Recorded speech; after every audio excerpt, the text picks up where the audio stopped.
வினெக்ஸ் class academy சார்பாக ஆசிரியர்கள் அனைவருக்கும் வணக்கம். இந்த வீடியோவில் பார்த்தீங்க அப்படின்னா பிஜிடிஆர்பி தேர்வுக்காக படித்துக் கொண்டிருக்கும் அனைத்து ஆசிரியர்களுக்கும் பயனுள்ள வகையில் நம்ம எஜுகேஷன் மெத்தடாலஜி வந்து நேஷனல் எஜுகேஷன் பாலிசி இருக்குல்ல, இந்த டாப்பிக்லேருந்து முக்கியமான ஒரு 30 கேள்விகள் வந்து இலவச மாத தேர்வை பார்க்கலாம். இந்த டாபிக் பார்த்தீங்க அப்படின்னா யூனிட் 8ல் இருக்குது. ஸோ இது வந்து ரொம்ப ரொம்ப முக்கியமான யூனிட். என்ன அப்படின்னு பார்த்தீங்கன்னா ப்ரீவியஸ் இயர் கொஸ்டின் பேப்பர் நீங்கள் அனலைஸ் பண்ணி பார்த்தீங்க அப்படின்னா 30 கேள்விகள் கேட்டிருப்பாங்க இல்லையா எஜுகேஷன் மெத்தடாலஜியில். அதை வந்து நம்ம ரெண்டாக பிரிக்கலாம். ஒன்று வந்து பார்த்தீங்கன்னா உளவியல் சம்பந்தப்பட்டது ரைட்டா, உளவியல் சம்பந்தப்பட்டதான் உங்களுக்கு தெரியும், நீங்கள் படிச்சிருப்பீங்க. ஸோ ஒரு சில கேள்வி எல்லாமே பார்த்தீங்கன்னா பாதிக்கு பாதி உளவியல் சம்பந்தப்பட்டது கேட்பாங்க. ரிமைனிங் வந்து மீதி பாதி பார்த்தீங்க அப்படின்னா நம்ம சுதந்திரம் வாங்கினதுக்கு அப்புறம் நம்ம இந்தியாவில் வந்து எப்படி வந்து எஜுகேஷன் வந்து டெவலப் பண்ணாங்க, அதுக்கு என்னென்ன கமிஷன் அல்லது வந்து கமிட்டி வந்து ஃபார்ம் பண்ணாங்க, ஒவ்வொரு கமிட்டியும் வந்து என்னென்ன வந்து அரசாங்கத்துக்கு வந்து ரெக்கமெண்டேஷன் கொடுத்தது. ஸோ இந்த மாதிரி வந்து எஜுகேஷன் நம்முடைய இந்தியாவில் இருக்கக்கூடிய எஜுகேஷன் சிஸ்டம், ஸோ அந்த பாலிசி, அந்த கமிட்டி, இந்த மாதிரி நிறைய ஸ்கீம்லாம் வந்திருக்கும் இல்லையா. ஸோ அதே மாதிரி யூனிவர்சிட்டி ஓப்பன் பண்ணது, இது மாதிரி நிறைய கேள்விகள் வந்து பார்த்தீங்க அப்படின்னா இந்த யூனிட்டில் தான் வந்து கேட்குறாங்க. ஸோ ரொம்ப ரொம்ப முக்கியமான யூனிட் பிஜிடிஆர்பி பொறுத்த வரைக்கும். ஸோ இந்த யூனிட்லேருந்து நான் ஏற்கனவே சொன்ன மாதிரி 30 கேள்விகள் வந்து நம்ம வந்து ஃப்ரேம் பண்ணி கொடுத்துருக்கோம். இது வந்து இலவச மாத தேர்வை நீங்கள் எழுதி பார்க்கலாம். கொஸ்டின் பேப்பருக்கான பிடிஎஃப் லிங்க் டிஸ்கிரிப்ஷனில் அவைலபிள் இருக்குது. டவுன்லோட் பண்ணி நீங்கள் டெஸ்ட் எழுதி பாருங்கள். ஆங்கிலத்தில் இருக்கேன்னு நீங்கள் வந்து பயப்பட வேண்டாம். தமிழ் மீடியம் படிக்கக்கூடிய ஆசிரியர்களாக இருந்தாலும் சரி, ரொம்ப எளிமையான ஒரு ஆங்கிலத்தில் தான் இருக்கும், நீங்கள் புரிஞ்சுக்கிற மாதிரி தான் இருக்கும். ஸோ டவுன்லோட் பண்ணி டெஸ்ட் எழுதி பாருங்கள். உங்களுக்கு தெரிந்த கேள்விகளுக்கு ஓகே ஆன்சர் தெரிஞ்சால் ஓகே. சப்போஸ் உங்களுக்கு ஆன்சர் தெரியல, சில டவுட்லாம் இருக்குது அப்படின்னா இந்த வீடியோ மூலமா அந்த கேள்விகளுக்கான ஆன்சர் வந்து நீங்கள் செக் பண்ணிக்கோங்க அப்படின்னு சொல்லிட்டு முதல் கேள்விக்கு வந்து நம்ம பார்க்கலாம். ஃபர்ஸ்ட் கேள்வி, establish of DIET was a result of one of the recommendation of அப்படின்னு கேட்குறாங்க. ஸோ இந்த கேள்விக்கு ஆன்சர் பார்த்தீங்கன்னா எது ரெக்கமெண்டேஷன் பண்ணது, எந்த கமிட்டி அல்லது கமிஷன் பண்ணுறாங்க இந்த டிஐடியை. ஃபர்ஸ்ட் கேள்விக்கு நேஷனல் பாலிசி ஆஃப் எஜுகேஷன் 1986 இருக்கு இல்லையா. ஸோ இந்த கமிஷன் தான் வந்து பார்த்தீங்க அப்படின்னா இந்த டிஐடியை வந்து ரெக்கமெண்டேஷன் பண்ணுச்சு அப்படின்றது தான் இதுக்கான பதில்.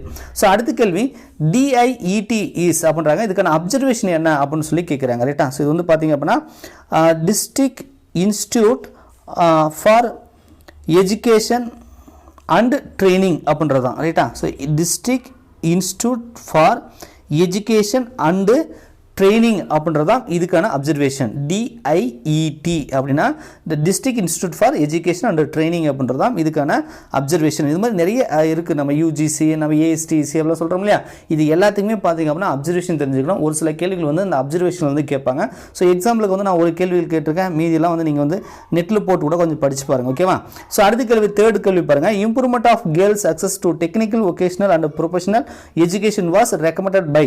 இதை ரெக்கமெண்ட் பண்ணது எது? ஸோ எல்லாமே பார்த்தீங்கன்னா இந்த கமிட்டி கமிஷன் எல்லாமே வந்து பார்த்தீங்கன்னா ஒவ்வொரு கமிட்டியும் வந்து பார்த்தீங்கன்னா சிலர் வந்து அரசாங்கம் வந்து ரெக்கமெண்ட் பண்ணியிருப்பாங்க இப்படி இது பண்ணுங்க அப்படின்னு சொல்லி. ஸோ அதனுடைய எய்ம், அதனுடைய நோக்கங்கள் தான் வந்து முக்கியமான ஒரு விஷயம்.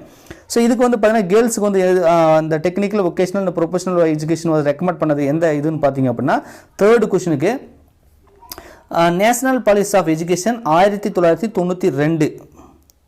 நேஷனல் பாலிசி ஆஃப் எஜுகேஷன் 1992 என்பதே இதுக்கு சரி, சி ஆப்ஷன் ரைட்டா.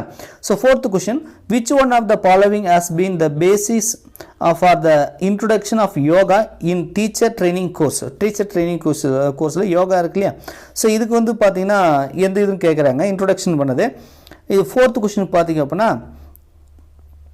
நேஷனல் பாலிசி ஆஃப் எஜுகேஷன் 1986 1986 இருக்கு இல்லையா. ஸோ இதெல்லாம் வந்து பார்த்திங்க அப்படின்னா இந்த கேள்விக்கான பதில் இருக்குது. ஸோ பி ஆப்ஷன் தான் இதுக்கு சரி.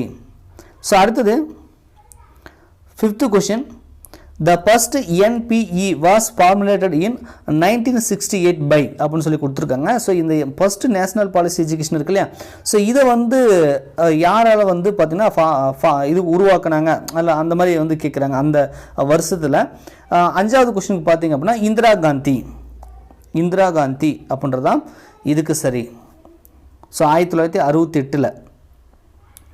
ஸோ அடுத்தது, the union government formed the national council of education research and training NCERTன்னு சொல்கிறோம் இல்லையா, அண்ட் விச் இயர், அது எந்த வருடத்தில் வந்து இது பண்ணாங்கன்னு சொல்லி கேட்குறாங்க. ஸோ ஆறாவது கேள்வி பார்த்தீங்கன்னா 1961 1961 அப்படின்றது தான் இதுக்கான ஆன்சர். ஸோ அடுத்த கேள்வி, a review of NPE 1986 program of action POA was done by அப்படின்னு சொல்கிறாங்க. ஸோ 7th கொஸ்டினுக்கான ஆன்சர் பார்த்தீங்க அப்படின்னா இந்த கமிட்டி இருக்கு இல்லையா 1986 இது யார் பண்ணது அப்படின்னா ராமமூர்த்தி கமிட்டி அப்படின்னு சொல்லுவோம். Ramamurthy committee. So C option தான் இதுக்கு சரி. So 8th question, which article of Indian Constitution embodies the provision for early childhood care and education for the children below the age of 6 years அப்படின்னு சொல்லி கேட்டிருக்காங்க. ஸோ 8th கொஸ்டின் பார்த்தீங்கன்னா article 45 அப்படின்றதான் சரி. The pre-operational stage of development as noted by Piaget corresponds to which level of education in the Indian context அப்படின்னு சொல்கிறாங்க. So இந்த நம்ம வந்து தமிழில் வந்து பியாஜோன்னு சொல்லுவோம் இல்லையா. ஸோ இதுக்கும் வந்து நம்ம இந்தியாவில் இருக்கக்கூடிய எஜுகேஷன் இதுக்கு வந்து கரஸ்பாண்டாக எது இருக்குது அப்படின்னு நீங்கள் பார்த்தீங்கன்னா இதுக்கு வந்து 9th கொஸ்டினுக்கு டி ஆப்ஷன், அதாவது kindergarten and early primary level of education இருக்கு இல்லையா. ஸோ இதுதான் வந்து கரஸ்பாண்டாக இருக்குது அந்த பியாஜோன்னு சொல்லுவோம். ஸோ அவர் சொன்னதுக்கும் நம்ம இந்தியாவோட இதுக்கும் வந்து பார்த்தீங்கன்னா கரஸ்பாண்டிங்காக இருக்கிறது kindergarten and early primary level of education அப்படின்றதான் இதுக்கு சரி. ஸோ அடுத்தது 10th question, who was the chairman of the NEP 2020 drafting committee அப்படின்னு சொல்கிறாங்க. ஸோ 2020 வந்து நியூ எஜுகேஷன் பாலிசி வந்து நம்ம தமிழ்நாட்டில் வந்து அமல்படுத்தலை. ரைட்டா, நம்ம வந்து எதிர்ப்பு தெரிவிச்சிட்ருக்கிறோம். ஸோ 2020 புதிய தேசிய கல்விக் கொள்கை வந்து நம்ம எதிர்ப்பு தெரிவிக்கிறதுனால ஒருவேளை அந்த கல்விக்குழு வந்து நிறைய கேள்விகள் வராமல் கூட போகலாம். ஸோ இந்த பார்த்திங்க அப்படின்னா 2020 வந்து நம்ம கேள்விகள் எடுக்கணும், ஒரு 50 கேள்வியாவது முக்கியமான கேள்விகள் எடுக்கலாம். பட் இருந்தாலும் வந்து நம்ம தமிழ்நாடு வந்து எதிர்ப்பு தெரிவிக்கிறதுனால ஸோ இந்த 2020 தேசிய கல்விக் கொள்கை சம்மந்தப்பட்ட கேள்விகள் வந்து கொஞ்சம் வந்து இடம்பெறதுக்கு வந்து கம்மியாக கூட இருக்கலாம். ஸோ அதனால் நீங்கள் அதுக்கு முன்னாடி இருக்கு இல்லையா. ஸோ நம்ம சுதந்திரமானதுக்கு அப்புறம் இந்த 2019 ரிலீஸ் பண்ணி 2020 வந்தது. ஸோ இந்த எஜுகேஷன் பாலிசிக்கு முன்னாடி இருக்கிற வரைக்கும் நீங்கள் வந்து நல்லா படிச்சுக்கோங்க. இந்த எஜுகேஷன் வந்து சும்மா ஒரு கேள்வி மட்டும் ஒரு சாம்பிளுக்கு நான் கொடுத்துருக்கேன். பட் இருந்தாலும் கொஞ்சம் பார்த்துக்கோங்க. ஏன்னா நம்ம அமல்படுத்தலைன்னா கூட ஒரு டீச்சராக கண்டிப்பாக நீங்கள் தெரிஞ்சிருக்கணும்ன்ற ஐடியாவில் கூட அவங்க வந்து சில கேள்விகள் வந்து புதிய கல்விக் கொள்கை 2020 வந்து கேட்கறது கூட வாய்ப்பு இருக்குது. ரைட்டா, ஸோ ஓவராலாக நீங்கள் படித்து வச்சுக்கோங்க மெயின் மட்டும். சரி, இப்போ புதிய கல்விக்குழு 2020 ரைட்டா. ஸோ இதுக்கு வந்து பார்த்தீங்க அப்படின்னா 10வது கேள்விக்கு கஸ்தூரி ரங்கன் அப்படின்னு இருக்கு இல்லையா, டாக்டர் கே கஸ்தூரி ரங்கன். ஸோ இவருடைய தலைமையில் தான் வந்து இந்த புதிய கல்விக்குழு 2020 வந்து இருந்தது. ரைட்டா, ஸோ பி ஆப்ஷன் தான் இதுக்கு சரி. The policy recommended by the Kothari commission, இதுக்கு வந்து லாங்குவேஜஸ், அதாவது பார்த்தீங்கன்னா கோத்தாரி கமிஷன் இருக்கு இல்லையா. ஸோ இவங்க வந்து நம்ம எஜுகேஷனில் வந்து எத்தனை லாங்குவேஜ் வந்து இருக்கலாம் அப்படின்ற மாதிரி அவங்க பரிந்துரை செய்தாங்க அப்படின்ற மாதிரி கேட்குறாங்க. ஸோ எத்தனை லாங்குவேஜ் அப்படின்னு பார்த்தீங்கன்னா 3 லாங்குவேஜ் ஃபார்முலா. ரைட்டா, கோத்தாரி கமிஷன் வந்து ரெக்கமெண்ட் பண்ணது வந்து எத்தனை லாங்குவேஜ் அப்படின்னா 3 லாங்குவேஜ் ஃபார்முலா அப்படின்றதான் சரி. ஸோ இதுக்கு வந்து 11வது கேள்விக்கு வந்து பார்த்தீங்கன்னா ஏ ஆப்ஷன் 3 லாங்குவேஜ் ஃபார்முலா அப்படின்றதான் சரி.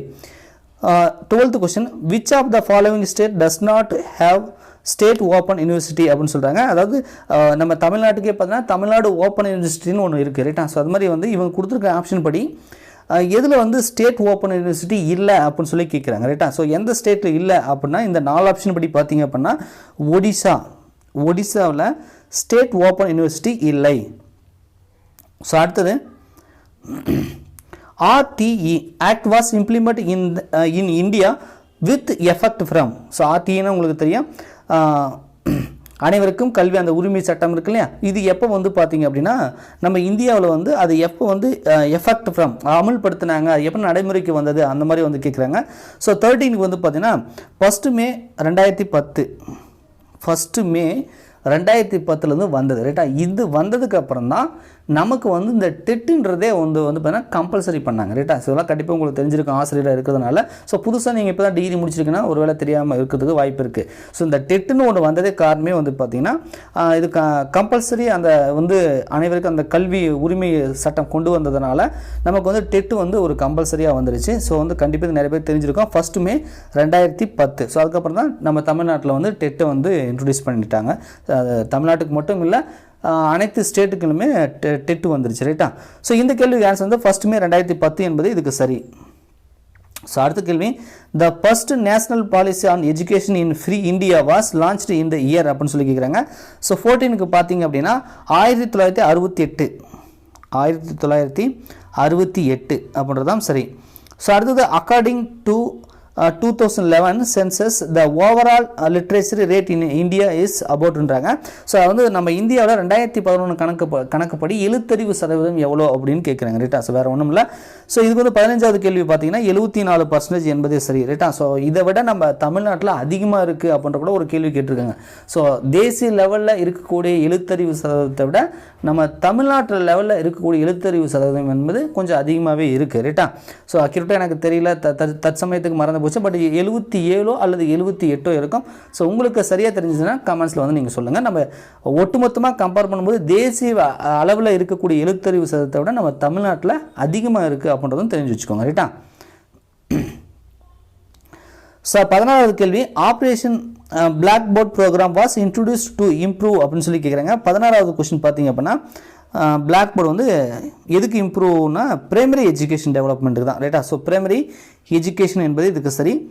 ஸோ அடுத்த கேள்வி which was the first open university in India அப்படின்றாங்க.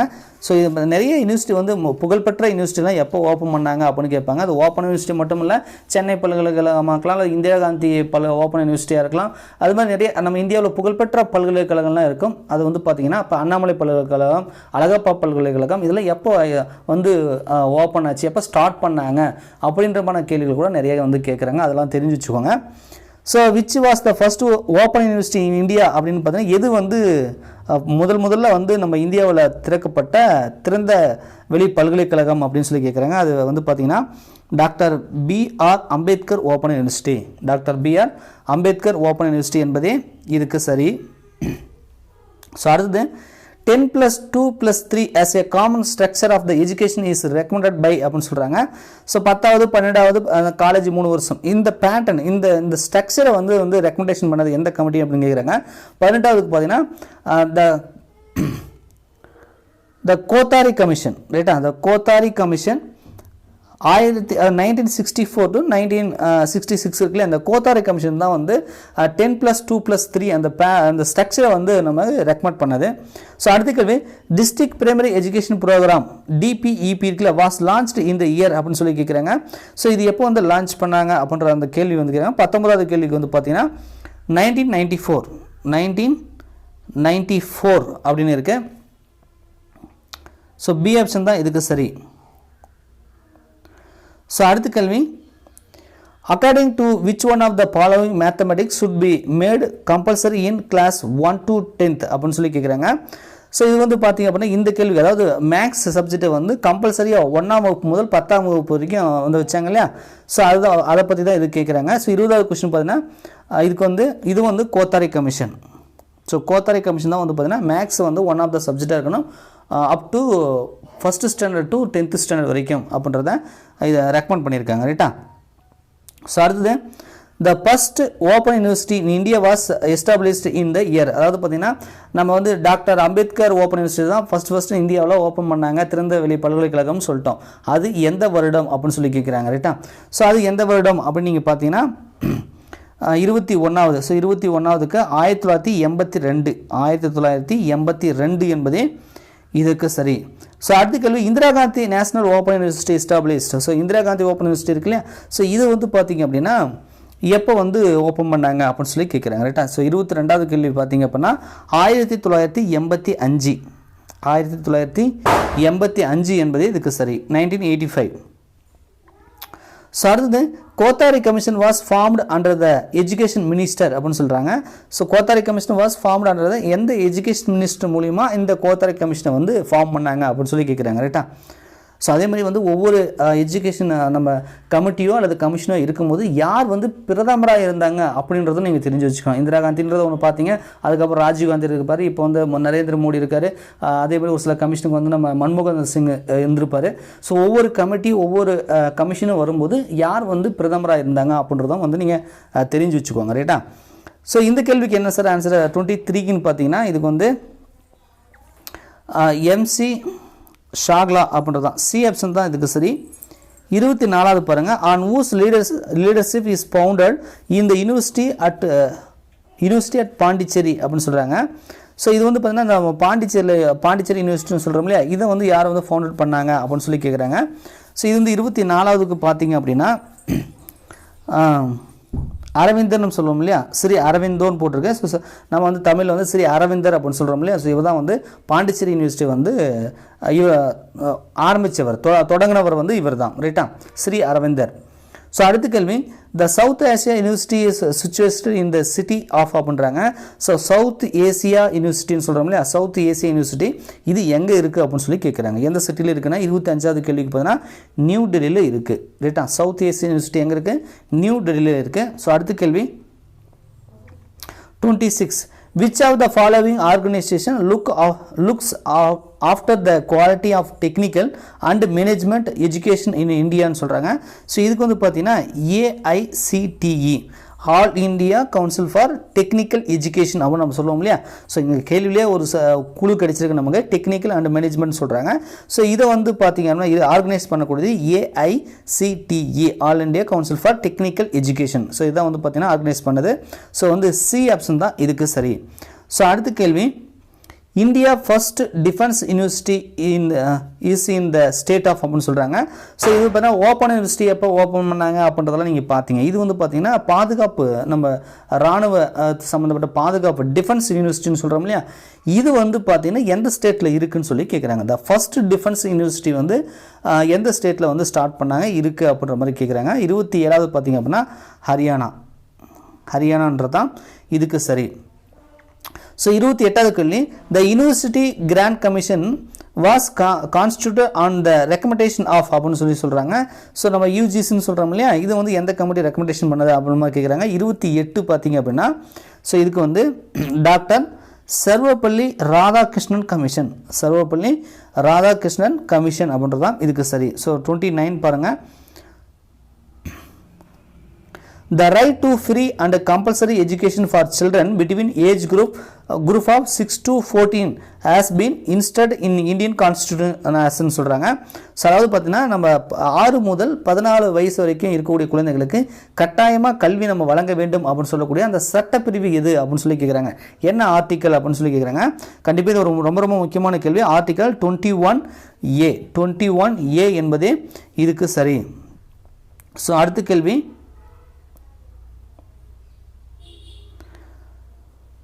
which of the following committee recommended for the improvement of teacher education program அப்படின்னு சொல்கிறாங்க.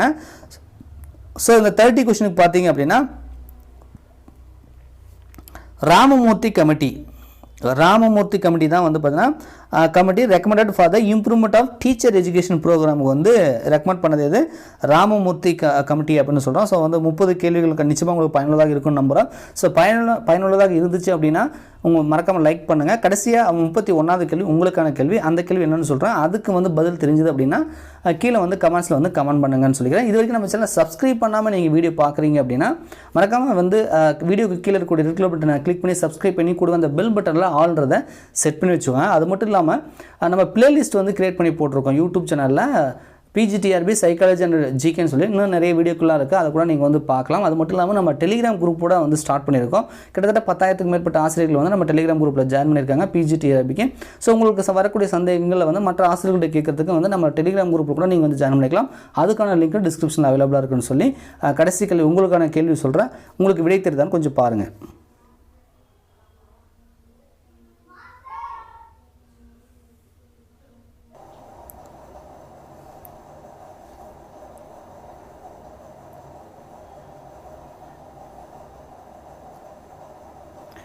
மத்திய மனிதவள மேம்பாட்டு அமைச்சகம் என்ற பெயரை தற்போது புதிய கல்விக் கொள்கை 2020 வந்திருக்கு இல்லையா.